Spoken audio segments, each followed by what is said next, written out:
thank you very much to the panel. I don't have a question, I have a comment, and that is to tell you that one element of the topic that's being discussed today has much to do, as has been said, with curricula. And at Georgetown, at the Institute of Women, Peace and Security, we are embarking on an enormous initiative with other colleges and universities in the United States to create the baseline for diversity and inclusion in studies on international relations and peace and security, so that the students would begin to see that diversity and inclusion have to be part of their studies dealing with this whole topic. So maybe next year we can come back with a report on how this is going, because there will be a major book that comes out of setting the themes for how this is to be done.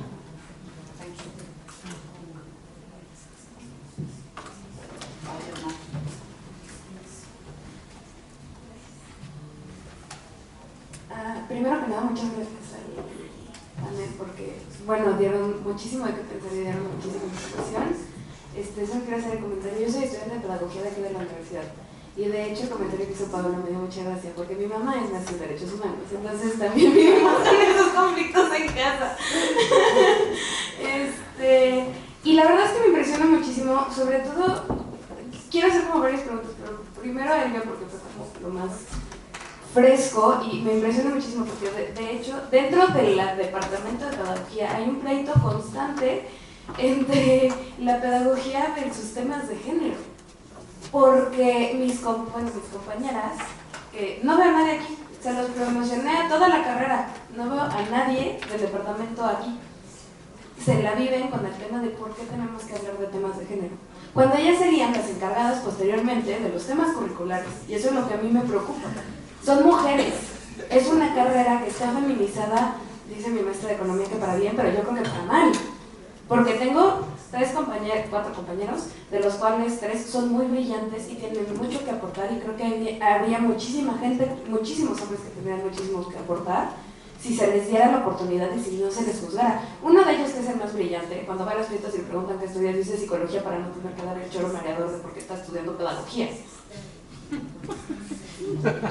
Es cierto, él de hecho pues hicimos una campaña de por qué somos pedagogos y puso yo soy pedagogo y no vine a ligar, porque es lo que le dice. Pero me llamó muchísimo la atención cómo, tengo una pregunta hacia ti de cómo cambiarías la cuestión administrativa dentro de la Secretaría de Educación, porque nosotros vivimos en el pleito constante, sobre todo cuando tenemos, sobre todo cuando tenemos clases de política educativa, de ¿qué se necesita al frente de la Secretaría de Educación? Un político que ayude a coordinar, porque pues supuestamente para eso son los políticos, para ponerse al frente, supuestamente, para eso para ponerse al frente, para gestionar, para tomar las ideas de los asesores, y los asesores deberían ser pedagogos. Pero son pedagogos que no están dando soluciones, como dijo Malu. A mí me parece muy buena idea el desarrollo socioemocional, pero no está siendo bien implementado porque los profesores son agresivos y no se les enseña a educar de ninguna otra manera. De hecho, para allá iba mi pregunta hacia Malu. ¿Cómo se trabajaría esta paz de educación por la paz con los maestros? Porque con los estudiantes yo la he trabajado. He trabajado aquí en Coajimalpa en una escuela pública en mis prácticas y la verdad lo he trabajado y cuando llegas sin violencia, cuando llegas sin juicios, cuando llegas y te dicen es que este es el progrupo y tú dices yo lo quiero porque normalmente son los que más energía tienen para trabajar y llegas con trabajo colaborativo, trabajan muchísimo mejor y de hecho les agarras confianza y es muy fácil. El problema es trabajar con los maestros que tú estás, que de repente el maestro entra nada más a ver cómo estás dando la clase y les dice ¿por qué se ponen a gritar? Cállense y siéntense, ¿qué me están escuchando a la maestra? ¿Qué falta de respeto? Y yo, perdón, ¿qué falta de respeto usted que me está interrumpiendo cuando estoy tratando de que de hecho hable? Pero esas son principalmente mis 2 preguntas, porque ¿con qué cara? Pues con la cara del primer paso uno tiene que ver cómo se cambia la cuestión administrativa, y dentro de la cuestión administrativa, digo, se tienen muy buenas ideas, pero no hay una capacitación prudente, con significado y con seguimiento a los maestros. sobre la pedagogía aquí en la universidad, yo no te puedo dar respuesta. Hay un fantasma particular con el tema del género que piensan que es algo nuevo, algo de moda, que solamente les incumbe a las mujeres y que solamente a las mujeres porque son violentadas, ¿no? Entonces hay un prejuicio con el tema. También hay un prejuicio fuerte contra los feminismos. Entonces, pero es un prejuicio, como todos, sustentado a la ignorancia. Entonces, si no comprendes de qué va el tema, a profundidad, a cabalidad, pues también ahora tenemos ya un doctorado en estudios críticos de género, si no lo comprendes, no vas a saber cómo hay, desde cosas muy básicas en la vida cotidiana, que tienen que ver con cuestiones de género. No vas a entender que tiene que ver también hasta con el diseño de un coche, ¿no? Es un ejemplo que me encanta, que me dieron el otro día. ¿Por qué tendría que ver con un coche? ¿No? Bueno, porque, por ejemplo, una mujer embarazada, ¿no? Se va a ofrecer la barriga, se ve que trae adentro, y al momento de un enfrenón se van a abrir las bolsas de aire, y las bolsas de aire tendrían que estar diseñadas, ¿no? Para la parte que tiene que ver con la parte biológica, ¿no? Y la parte de transporte tendría que ver con el tema de las rutas, los horarios, la seguridad en las calles, la iluminación, en qué horarios usamos las mujeres más el coche o menos, el transporte público más o menos. ¿Por qué? Por el tema de género, por los roles que tenemos asignados, dicho de manera muy rápida y muy básica, ¿no? Entonces, en esas cosas tan básicas, tienen que ver, ¿no? Y, no sé, por supuesto la doctora Magallón a lo mejor te puede dar algo.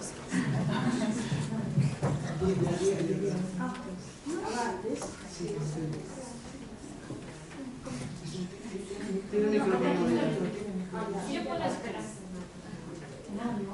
Pero es una pregunta. Bueno, no, es que no me quiero pasar, claro. Bueno, yo quiero agradecer a la mesa, desde luego, porque ha sido un panorama de cuestiones muy importantes. Sobre la definición de la paz, me gustaría añadir una que leí de un anciano en el Congo, que los niños, contaba un periodista, que los niños de ese país no habían vivido nunca en una situación de paz. Y le preguntaron a un anciano, y él dijo, mira, la paz es cuando el hombre solo tiene miedo a las serpientes. Entonces me gusta eso porque es como habéis dicho, es algo contextual, y por eso da vergüenza, como decía Silvia, a veces hablar de derechos humanos según qué contextos, porque te da una vergüenza y te entra un rubor que, bueno, ponte a transformar esos contextos, pero no puedes hacer un discurso. De hecho, se dice que los votos que han salido para partidos xenófobos y así, es porque la clase liberal que mantiene una estructura económica que es de desigualdad y de explotación, etcétera, es la que se llena la boca con los discursos de derechos humanos. Eso lo ha escrito Nancy Fraser, ¿no? Y entonces, pues, esas contradicciones tan estructurales nos conducen a esto. Me ha gustado lo que habéis planteado en las escuelas y tal. Ayer también se mencionaba en la secundaria cómo a veces no se habla de no violencia porque cuestiona la autoridad. Y yo puedo decir, yo empecé en una escuela secundaria a dar clases y entonces lo viví en propia piel. O sea, teníamos un grupo de educación no sexista y a mí me hicieron una sentada. O sea, y casi lloré con mis alumnos porque dije, bueno, vienen las autoridades y no les dejáis pasar. O sea, hicieron eso, ¿no? Es una cosa muy potente, ¿no? Entonces, todo lo que habéis aportado, pues estupendo. Y respecto a lo de género y la dificultad para meterlo, lo que estabas comentando con los colegas, compañeros, pues entonces hay que ponerse como las reinas de los mares. Y hay que hablar de lo que hablabas tú, del programa que se llama Innovaciones de Género en la Universidad de Berkeley. Dice, que no te interesa esto de género. Pues mira, hay un programa que se llama Innovaciones de Género, que reúne a 60 expertos en distintas disciplinas y que ven que es como un yacimiento para la innovación, que lo ha adoptado también la Unión Europea, y es lo que hablabas. Por ejemplo, cómo se diseñan los cinturones de seguridad que no están diseñados para embarazadas cuando descubren que la mayoría de las muertes del feto son cuando una mujer conduce, o por qué determinadas enfermedades se diagnostican para las mujeres como la osteoporosis cuando los hombres también la sufrís. O sea que os interesa que haya estudios de género en medicina, porque tendréis osteoporosis y no se os diagnosticará. O el infarto, que para las mujeres tampoco está diagnosticado. O sea, entonces hay que recurrir a ponerse a niveles de excelencia para decir, no, no es que solo es que nos pegan y nos matan, es que esto favorece estudios que han sido sesgados con un sesgo de género y que deja la ciencia a la mitad. O sea, no es, digamos que hacer ciencia desde una perspectiva de género es mejorar la ciencia, no es proteger a las mujeres. Gracias, Carmen. No sé si, Malú, ¿tú querías algo de la administración que preguntaba? Bueno, yo la verdad estoy muy emocionada porque me encantaron las tres ponencias, sobre todo la parte de la imaginación, crear lo que no existe. Porque me pareciera que desde la parte de educación estamos reproduciendo el conocimiento desde hace muchísimo tiempo, reproduciendo y reproduciendo y reproduciendo reglas, conocimiento, etc. Y ahora estamos en un momento que esto me podría parecer una tertulia, algo así similar, y estamos construyendo el conocimiento, que es algo que poco se hace, y estamos extrayendo las cuestiones personales, particulares de cada persona, que esto a mí me parece fundamental para que realmente hagamos una transición. Y a veces pareciera que las personas que somos, como yo, disruptivas, somos creativas, imaginadoras, parecemos que somos a veces agresivas, las que ofrecemos una alternativa diferente a lo que ofrece el sistema, pareciera que somos violentas porque estamos rompiendo con las estructuras tradicionales que quieren permanecer así, permanentes, y que no permiten realmente generar nuevas formas de vida. A mí me pareciera que si nos enfocáramos también en ser lo que somos, porque somos personas realmente grandiosas, pero nos estamos a veces enfocando en el tener, y desde el tener pues nos va a faltar un chorro de cosas, nos va a faltar infraestructura, nos va a faltar pues muchísimo, pero si realmente nos conociéramos qué somos y a dónde vamos, realmente pudiéramos avanzar muchísimo, porque siempre tenemos algo poderosísimo que ofrecer. Y no existe la materia del amor, no existe la materia de la empatía. Es más, yo estuve trabajando en la Secretaría de, en la Secretaría de Medio Ambiente y proponiendo proyectos para mejorar las condiciones planetarias desde una perspectiva ambiental. Ahora trabajo en la Secretaría de Educación. Y no se puede meter en proyectos porque no hay presupuesto para el amor, no hay presupuesto para la empatía y no hay presupuesto para esas cuestiones que van más allá de las emociones, no lo hay. Entonces, si te dicen, bueno, vamos a incrementar el amor en el mundo, sí, pero solamente puedes meter proyectos de educación, no puedes meter proyectos que vayan enfocados a las habilidades, bueno, sí a las habilidades emocionales, pero lo tienes que disfrazar. Tiene que ser racionalista, tiene que ser mecanicista, tiene que ser desde esta perspectiva darwinista, ¿no? Del poder sobre y no el poder para, ¿no? Y esto a mí me parece que es muy importante. Hay casos muy exitosos. Hay una escuela ecológica en la India, una escuela ecológica en Bali, que los niños adoran ir a la escuela. Y cuando yo se lo planteé a una persona, un político, le dije que tenemos que tener escuelas así en México. Y me dijo, eso es un spa, es como un spa para los niños. ¿Qué tiene de malo que sea un spa? ¿Por qué los niños tienen que sufrir al ir a la escuela? Ellos los miércoles tienen talleres de voluntariado y los niños hacen sus propios talleres de voluntariado. Y los viernes tienen talleres con padres de familia y hacen talleres de colaboración. Y es increíble, porque realmente estamos construyendo comunidad.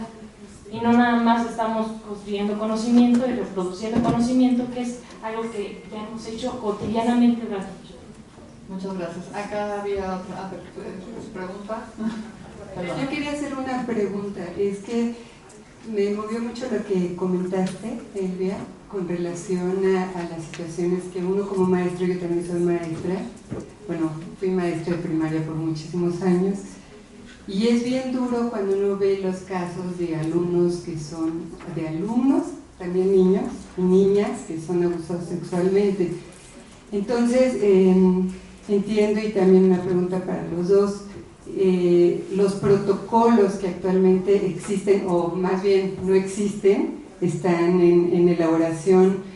¿Cuál es la posibilidad de poder hacer algo para que realmente los maestros pudieran hacer una denuncia en este tipo de casos? Porque son quienes están más cercanos con esas realidades y sin embargo se ven impedidos de poder hacerlo. Esa es mi pregunta. A mí me tocó en el 2011, 12, no, el 2012 me parece, participar en un grupo que de hecho fue donde conocí a Malú, que trabajaban en el Mujeres el tema de la competencia por la igualdad, y ahí estaba quien era la representante en aquel entonces de la unidad de género de la SEP. Y me acuerdo que una de las cosas que yo le comenté fue justamente la urgencia de tener protocolos o un protocolo para que pudieran haber estas denuncias. Y en aquella ocasión me dijo que era sumamente complicado el tema de la denuncia, porque muchas veces, y también lo investigué en el estado que yo trabajaba con especialistas que estaban ahí desde la Universidad Autónoma, y me decían que era muy complicado porque si bien tenían ya hicieron una investigación donde preguntaban al alumnado, en caso de que sufras alguna violencia, ¿a quién recurres? Y la gran mayoría de ellas y ellas decían que a sus profes. Pero al mismo tiempo, este profesorado se sentía completamente descobijado para poder presentar una denuncia, o sea, para poder apoyar, porque pues obviamente había represalias de la familia, ¿no? O sea, el papá violento que violenta al niño o a la niña, llegaba y los amenazaba de muerte al profesor, ¿no? Entonces, me decían que será la complicación, perdón. Después me tocó ver que en el plan que está terminando, también entre los compromisos del plan de igualdad está supuestamente nacional la creación de protocolos, si no me equivoco, pero hasta donde entiendo no se ha terminado de desarrollar. No sé si Malú sepa que existen, pero no hay como tal. En mi caso me tocó que me explicaran que la parte de la denuncia era el miedo del profesor o la profesora a involucrarse por las represalias, ¿no? Entonces, desde ahí, pero no sé si Malú tenga... Pero porque no se permite hacer una denuncia anónima, y eso limita mucho.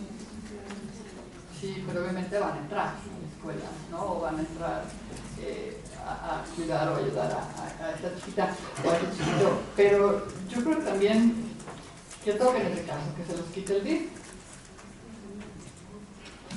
¿Y qué pasa con el DIF? El DIF tiene toda la infraestructura, el personal para cuidar a estos chiquitos y darles la asistencia emocional, psicológica y demás después de haber sido abusados sexualmente. Es todo un sistema que tendría que entrarle para que hubieran estos protocolos. No basta con la denuncia, es qué hacen después con la niña y con el niño. Obviamente la tiene que saber. Ya se lo lleva, te lo llevas al DIF. ¿El DIF tiene con qué? O sea, habría que, digo, es urgente. Es urgente. Pablo, no sé, Malú. Perdón, pero estamos con el tiempo encima del otro panel. Sí, ya estamos encima. Pero a ver, que pudieran una más, las preguntas unas preguntas más, dos y ya. Quería preguntar, me quedó prendida la frase del doctor Padiay, se debe enseñar con amor. Y mi pregunta es, ¿por qué en un país como México, por qué en una sociedad como la mexicana nos da tanto miedo el amor? ¿Por qué? ¿A qué se debe? Recuerdo que hace algunos años Andrés Manuel empezó con el tema de la República Amorosa, en la parte política, etc. Y la lluvia de críticas ha sido tremenda. Y la gente, los comentarios de la gente han sido tan brutales, tan violentos, que digo, ¿por qué nos da miedo el amor? ¿Por qué nos da miedo construir ciudadanía, construir comunidad, educar, establecer lazos de amor? ¿A qué se debe?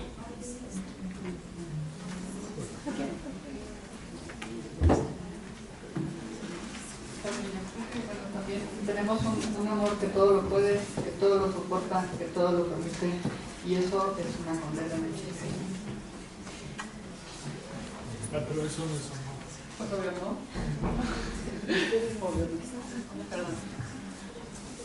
Mi pregunta es un poco Veo que somos muy pocos los hombres que estamos aquí, lamentablemente. Debiéramos de ser muchos más. Es algo que me cuestionó desde el primer día, pero bueno, al menos estamos algunos. Generalizando y aclaro, hay verdaderas mujeres que reflejan el rostro de humanidad en cada paso que dan. Y para los confesionales decimos mujeres con rostro materno de Dios. Pregunto, ¿por qué la misma mujer hoy, por ejemplo, sobre la paz desde casa genera tanta violencia institucionalizada al atacar a sus hijos gay, que son más que una odiosa llamada opción de sexo? Es decir, ellos son un proyecto de vida, de afecto, de amor, de donarse a los demás, de formar un hogar y una familia, porque familia no es solo la tradicional. Veo que estas mujeres en muchos casos defienden la vida, pero niegan la de sus propios hijos. Hace muchos años tuve un sueño, como decía Martin Luther King, ir a Georgetown, porque allí me percaté que existía un programa de género y LGTBI, y eso hace como 19 años. Pero una oficial mujer, por cuestiones el Estado me negó la famosa visa y no pude llegar allí. ¿Qué quería? Buscar desarmarme de la esclavitud de la violencia institucionalizada de mi hogar, del Estado y de las creencias donde me formaron, para ser devorador de mí mismo.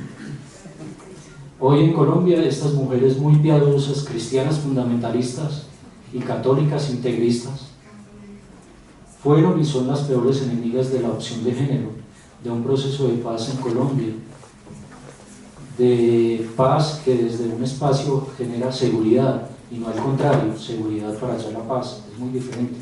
Y es el colmo. Ahora dicen que, por ejemplo, los líderes como el Papa Francisco debe dedicarse a salvar las almas y no hablar tanto de efecto invernadero.